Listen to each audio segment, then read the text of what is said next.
Hello and welcome to the Knowing Show. I am your host, Christine Marie. And y'all, I'm looking forward to our conversation today.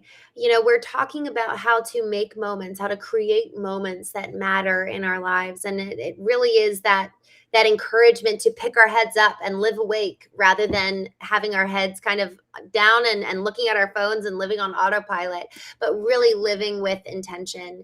And I am thrilled to be joined here today by Dyer, one and only #1 leadership speaker awarded by Inc., former CEO who just worked with dozens and dozens of cultures. I think it was 15 times you were recognized as the best place to work for the companies that you served. You've had over 300 keynotes in 20 plus countries. This is now your fourth book, and just really grateful you're here, Chris. Thank you for joining us. Hey, thanks for having me. I'm excited to be here. Yeah, I am too. I'm so excited, especially in these conversations where I'm just getting to know you along with our audience. And I'd love to hear, Chris, your upcoming book, your fourth and is it final book coming out, or do you think you've got a lot more books than you? I mean, never say never. I said I would never write another book after the first one, and here I am on number 4. So I will make no promises because I will only break them, I think. I love it. Well, then no promises, but your fourth book, can you talk a little bit about that? It is the fourth book, Moments That Matter, hence today's conversation. So I was trying to say something on stage for years, and I didn't know what it was that there was something I wasn't quite articulating. And I figured it out finally. And it is this North Star of, here I am working with companies and I'm telling them to have a better culture, to create a place that's, great for your employees, somewhere that you really want to work. And that didn't seem to be a big enough goal. And what I realized was that what I really want them to do is create the best place that their employees will ever work. That when they think back on their time in that company, they will say that was the best of times. That is a very different goal than like, hey, stop being a crappy leader, or, don't have so many meetings. Like, there's a different lens that we look at by saying, what if this is the best place ever that they're going to work? How do I create that? How do I do that? And so that then set me on a journey of, well, like, the stuff that I'm talking about now isn't the right thing to be talking about. It is the right thing in certain contexts, right? We want to get tactical, we want to do leadership development and all that. But I want to shift from inspiring them to be better leaders to motivating them to do better in their life overall.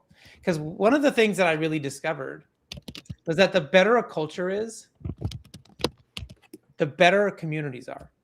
Like, if you love your job, if you love where you work, like, you're actually a better parent and a better, spouse, a better spouse, you're a better friend, you're a better community member, like, you'll volunteer more. Like, but if you hate your job, like, your life, the rest of your life is disproportionately impacted. And so that led me to moments. And by asking my former employees and talking to people that had worked in the organization, I realized what they remembered most. The people who said, I would be, Chris, like, if you could start that company again, I would volunteer. I would take little to no money. Like, I would want to work in that kind of company again. And I was like, cool, but why? And what we figured out was we showed up in certain moments in really big ways. We got the big moments right. We did not get all the little moments right. We screwed up all the time, but we got the big moments right. Yeah. Right. And that's what they remembered. That was what they thought about when they thought about the best of times. And they would give me examples of things that we did and things that the organization thought about. And that was like, there are moments that matter. And you got to show up. And I was like, oh my gosh, it's not just moments that matter at work. Like, there's moments in your marriage, there's moments in your friendships, there's moments in everything you do that really matter. And that got me really excited. And I ran off and wrote the book. And you wrote it in 30 days. I wrote it in 30 days. I don't know how, but I did it. Yeah. I'm so proud of you, Chris. My book is it's in the final stage of being copy edited. It's been 3 years. So. Wow. You've been copy editing for 3 years? No, not copy editing for 3 years. Okay. I've written, now granted, I've probably written 5 different books within that span of time. Right. Okay. Okay. But I just am inspired by 30 days. I love that. So good. Okay, so the moments that matter. And one of the things that I think is really important for each one of us to just take a moment to pull out and tell me if I'm right here from what I surmise hearing you say. It's like when you're a parent and you're like, man, I royally don't want to screw up my kid. And I'm totally impatient sometimes. I totally get angry. I totally yell. And what are the moments that I'm ruining them versus like what are the moments really that impact them versus oh, it's kind of okay. Like, that's all right that you yelled that one time because in the big scheme of things, that's not going to be something that they remember. And so I'd love to hear, if we were to really recognize these are the big moments, kind of like the capital M moments versus the little M moments. These are the ones that we Well, as I'm stealing that. Thank you. I'm stealing that. good. I love it because it's true. It's like, how do we, if everything's important, then nothing's important. But there surely are important moments. And so I'd love to hear from you. I think you said that there are 7 moments. Yeah, there are 7. So there's inception moments, first days, first impressions. Yeah. There's transition moments. That's when you're going from one thing to the next, right? So let's put this in the context of like just being a parent, right? Like the first day of kindergarten or the first day of high school, or the first day of like, there are times in that kid's life when they're going to do something for the first time. And are we helping them? Are we setting them up for success? Are we making a big deal about it? The first time they got an A on the report card, like whatever, like that's when we can show up for them and really celebrate and help them. Maybe when they're transitioning, like from junior high to high school, are we preparing them for that? Are we being there for them and understanding that they're going through something? There's decision moments. This is where mistakes happen. This is where errors happen. This is where we, get off track. But are we helping? Are we helping our kids when they're making those decisions? Right. Do I play soccer? Do I play basketball? Do I, join the speech and debate team, or do I join drama? Like, are we thinking about their life and our support of them in their frustrations because they're having a hard time making the right decision or worrying about making the right decision, right? You show up in that moment. That's different than like, hey, honey, how was your day? And they're like, fine, and you're like, oh, well, what am I supposed to do? No, it's, what are are you having any big decisions you have to make that's coming up? Like, that's a much better question. There's recognition moments. So again, they got the A on the report card. Are you recognizing? I remember, like, if I got a good report card, my parents took me to Farrell's. And I don't know if you know what Farrell's is, but it was Farrell's is like this ice cream shop. They went out of business and they came back in. They went out of business again, but like all they served was ice cream. And you could go there and get a giant thing of like 50 scoops of ice cream, like every kind of ice cream they had. And they would come out and ring a bell and sing a song. And like kids would be in there because they got a great report card or they scored a goal or whatever. And you could never finish that much ice cream. But I remember if I got a good report card, which wasn't always, because I was more like just give me the B-, I'm fine. Yeah. The ice cream wasn't motivation enough for a whole quarter. Every once in a while, I'll be like, you know what, I could, maybe work a little harder, and they would make a big deal about that. Yeah. And so that was huge for me. There's connection moments. That's when two people are sharing something that feels hard, that feels true, that feels hard. Maybe you're going through an illness. Maybe you're going through someone passed away. Like, it's that there's something connecting the two of you that's hard to do. Then there's like truth moments. We need to have a hard conversation here. Like, you're hanging out with the wrong people. Like, again, if you're using the kid as an example, like, what is this? How do we have a truth? I need to talk to you and give you a truth. I need to share something with you. I need to help you understand. Maybe it's how you tell your kids that you're going to get divorced from your spouse. Like, there's these, like, how you handle that moment, right? The kids are going to remember. And then the last one is what I call culmination moments. And that's where something ends, but it creates a new beginning. So maybe that child is no longer going to be at that school anymore, right? That's a culmination moment. Maybe they're not going to be on that sports team anymore, but that's because something new and better is going to happen. And so how do we show up for them? So those are the 7 moments. You can put that into work. You can put that into your relationships. You can put it anywhere. But Yeah. those are the big moments when you have to be like, what's happening? Right. What am I supposed to do with this? And then show up the best way you possibly can. Mm. So good. And for those of you joining, I think this is a really good moment to just do a quick recap for what it is that you're talking about. And I'd even love to hear more from you on like why does this really, really matter? So we're examining the 7 key moments according to Chris Dyer in his upcoming book, set to release next month.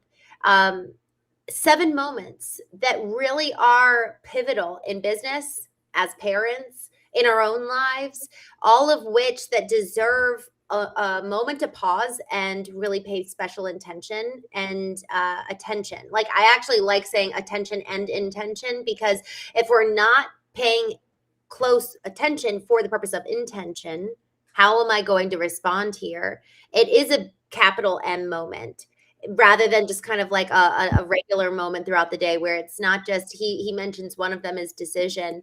It's not a decision of what do you want for breakfast. It's, hey, are you going to be on this sports team or not? I was actually just talking with a friend and his 8-year-old. They're gonna sit with him about whether he's gonna play kind of more of a challenge. What's it called, like versus kind of like pickup soccer versus really being on a club team.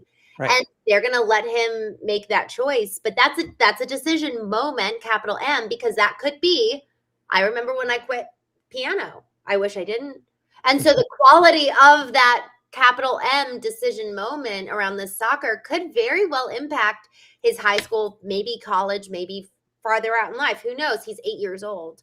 And so that's an example of why this is important, because it really does impact not just the future, but also the quality of our relationships and the quality of our leadership. Why else, Chris, does this matter?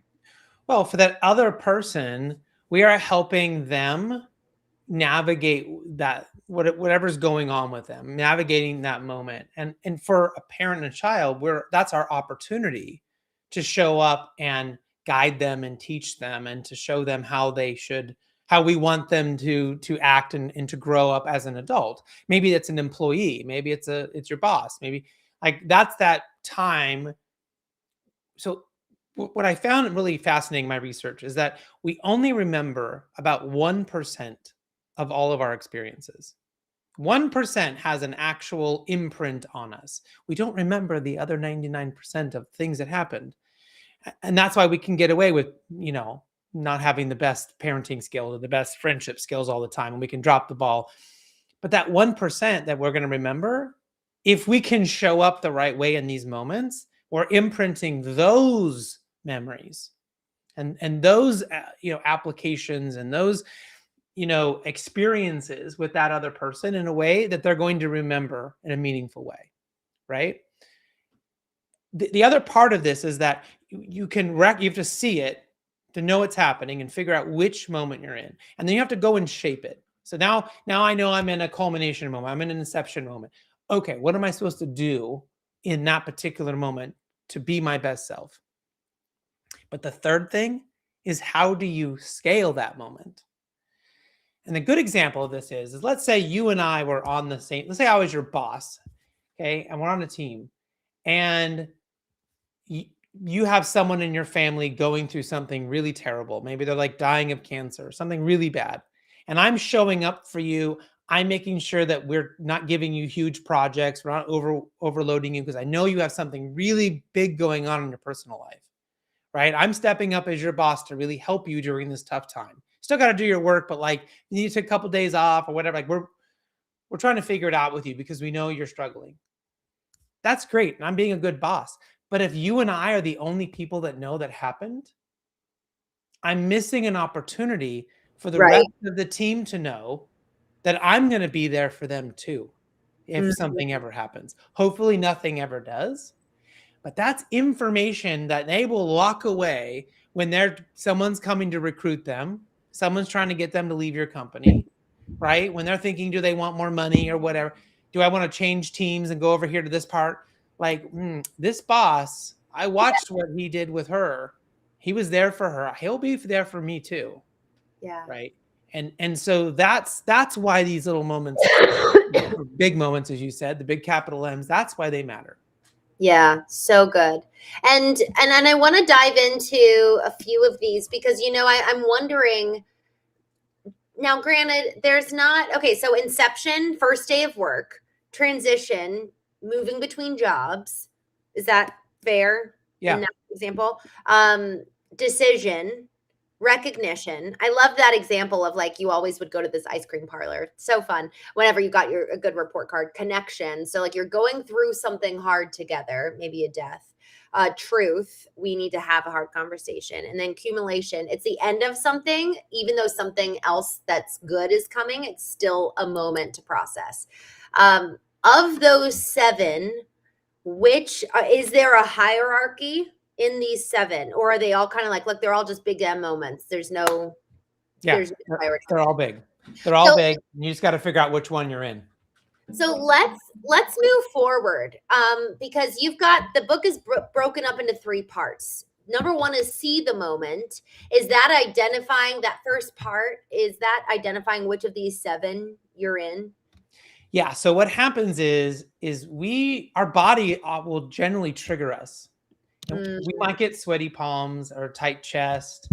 Maybe our heart starts racing, and we say, "Oh, I'm just stressed out." No, you're not stressed out, not yet. That's actually a signal from your body that you might need to go, wait a minute. Why am I reacting physically this way? So you may have just given me some bad news, told me there's something going on, right? Oh, hey, our friend Tom, we just found out he has cancer or whatever. And I'm just like, oh, so it's terrible for Tom. And I'm feeling stressed. And I need to stop and go, wait a minute. Which moment am I in? This is my body's telling me there's something going on here. I need to take a breath. I need to clear my mind. I need to really think about, why am I feeling this way? What's going on? This is maybe for me and you and our friend Tom, this is going to be that connection moment. Yeah.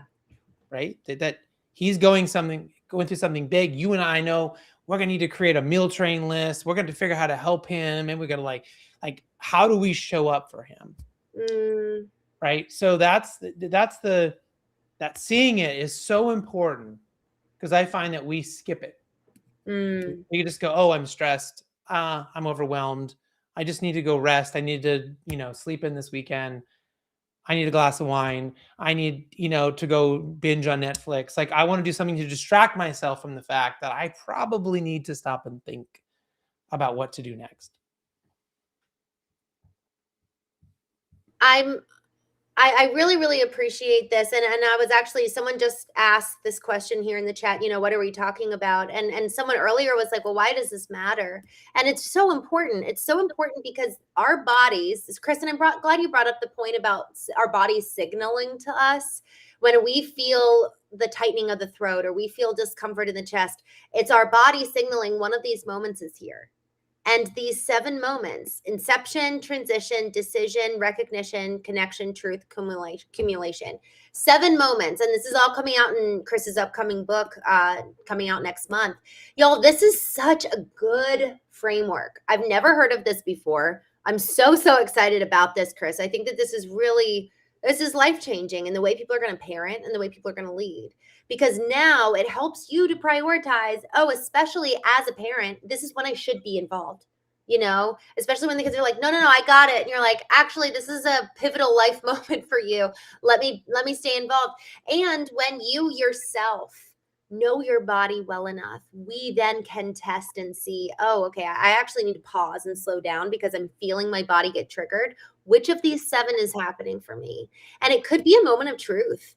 Yesterday on the Knowing Show, I was talking with a friend where my throat actually closes a little bit when I need to speak the truth or when I feel like the truth is under attack. And that's like that's my physical body, like letting me know that's my warning sign.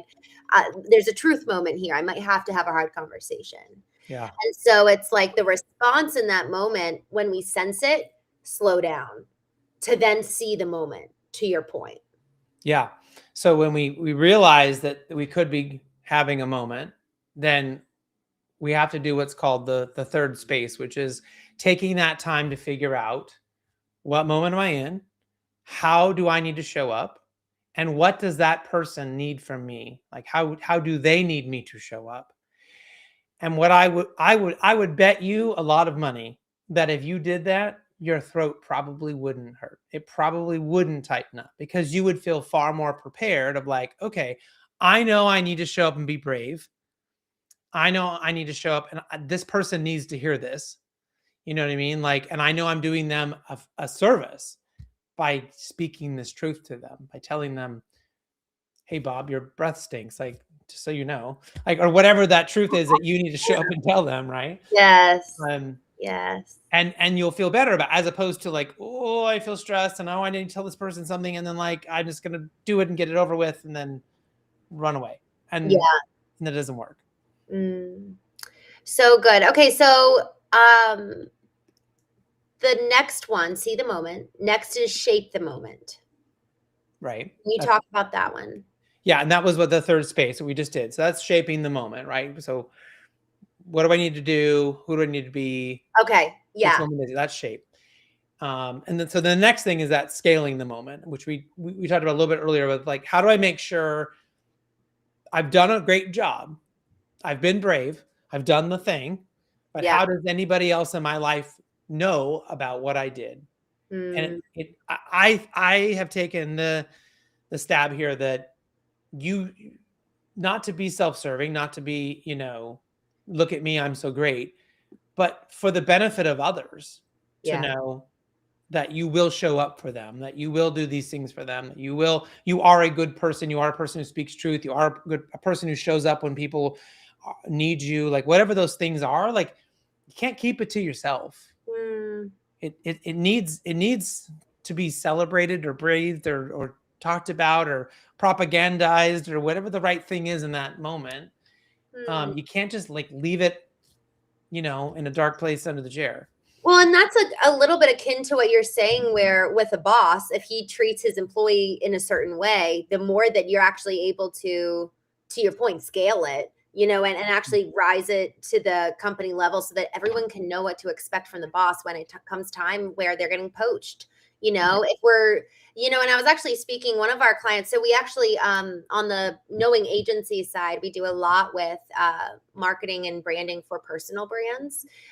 So really putting forward, this is the leader, this is their framework, this is, their website and their social media, and really, really helping them amplify themselves.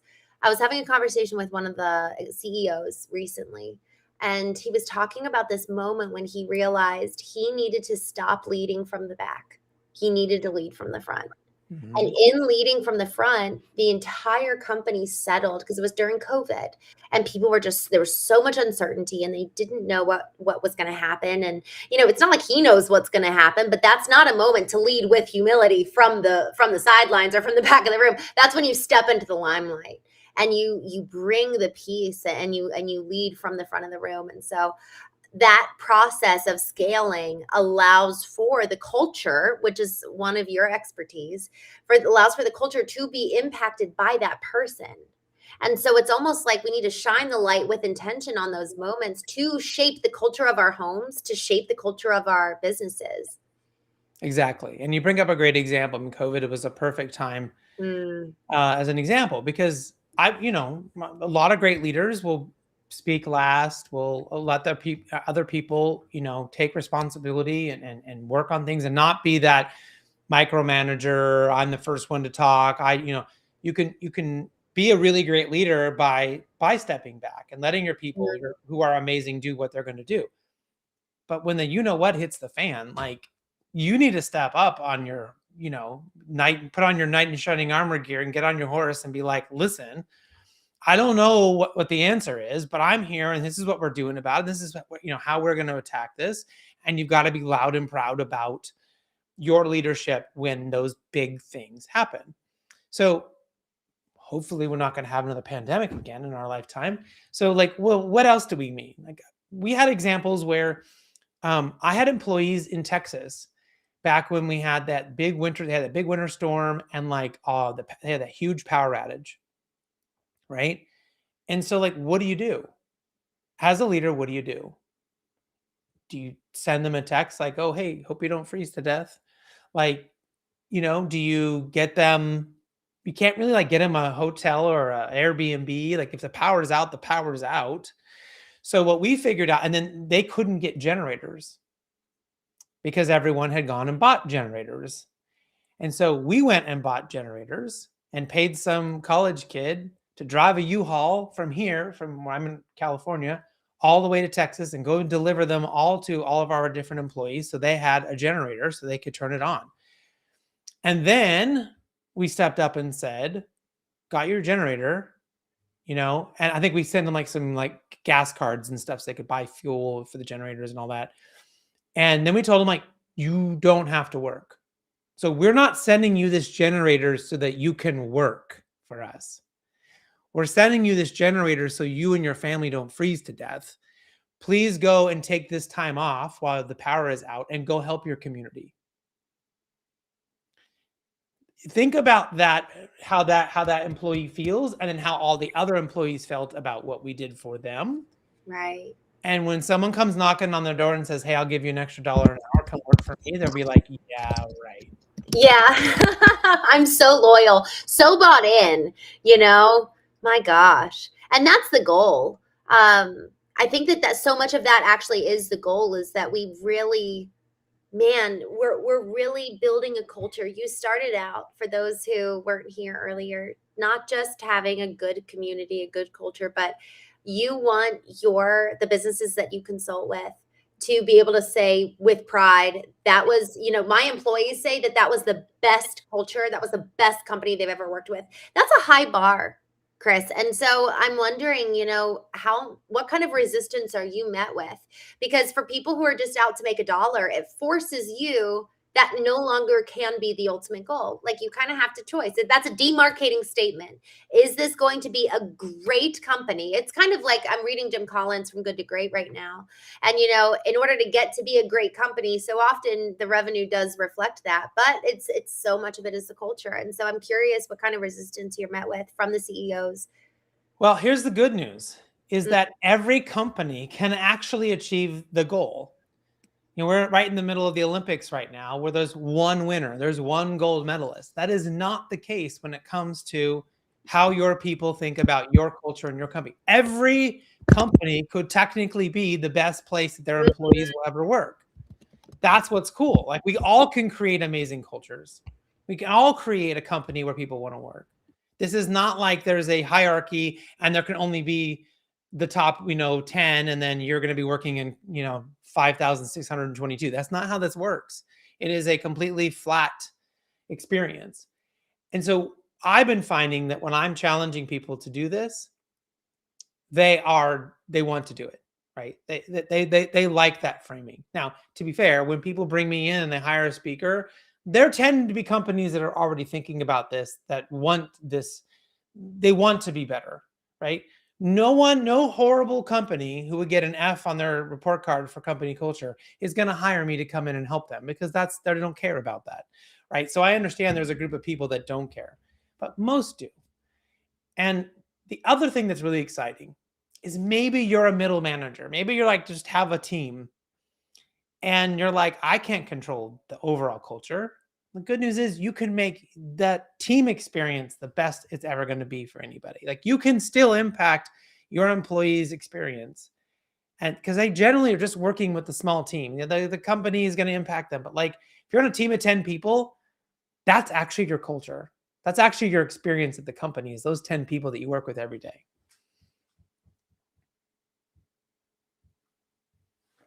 Chris, I know that we're kind of at time here. I'd love, first, anyone here in the chat, I would love to hear any questions you've got for Chris. But Chris, I know that there's been some interest around, for you personally. What was your transition like, moving into being an author, and kind of even acknowledging, all right, I've got something to say. I I'm have all these little accidents in my life when I Mm, look back at them. And when I say accidents, I mean like I didn't ever say I'm going to write a book or I'm going to be a keynote speaker. Like I just was doing things that made me happy, that made, I was working on creating this great company and having the best culture we could possibly have. And because I was doing that, then someone asked me to be just have my own podcast. And I was like, all right, I'll do that. That sounds like fun. Total accident, right? I was on someone else's show. The producer at the local station was like, hey, do you want to come in and do a show? And I'm like, okay. And then because I was doing that, then one day a publisher sent me a note on LinkedIn and was like, hey, do you want to write a book? And I'm like, okay. Like, so I think it's just about like being open to opportunities and being open to different things you hadn't thought right. about doing. But you need to be, I think that all came from my desire to have excellence in a particular area of my life. Mm, mm-hmm. So no one will want if you're like, hey, I want to write a book and I'm gonna write about my life. Guess what? No one cares. Nobody cares about your one little experience.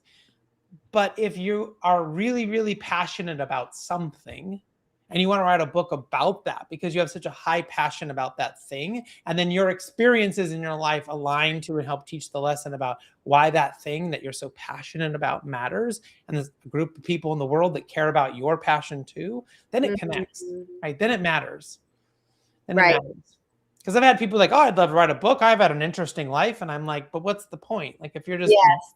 woe is me or whatever, like that. But if you really love woodworking and like woodworking is your favorite thing ever, and you have a huge passion for it, and you write a book about woodwork, well, then that makes sense because Yes. you've done it and thought about it and you're passionate about it. Yeah. So good. And I would even say, when we're being open, to your point, Chris, I think I love that you said that. That was a capital N moment, a big M moment that came to you.